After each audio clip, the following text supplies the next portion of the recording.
నేడు ఇంద్రవెల్లిలో సభ. రేవంత్ రెడ్డికి ఓ సెంటిమెంట్ ఉంది. రేవంత్ రెడ్డి ఇంద్రవెల్లికి పోతే కలిసి వస్తుంది అనేటువంటి సెంటిమెంట్ ఆయనకు ఉంది. రేపు పార్లమెంటుకు సంబంధించినటువంటి ఎన్నికల నేపథ్యంలో ఇంద్రవెల్లిలో ఇవాళ ఘనమైనటువంటి సభ చేయాలని అనుకుంటున్నారు.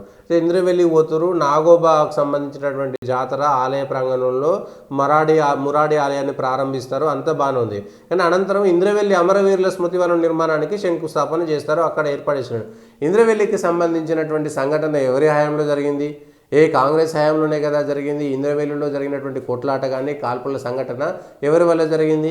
గతంలో నిజాం నవాబ్ ఉన్నప్పుడు జరిగినటువంటి పక్కన పెట్టేస్తే ఇంద్రవెల్లిలో ఉన్నటువంటి ఆ కమ్యూనిస్టుల పోరాటాలకు సంబంధించినటువంటి దాంట్లో కానీ ఇంద్రవెల్లిలో ఎట్లా మీరు కాంగ్రెస్ పార్టీకి దానికి ఎట్లా ఉంటుంది?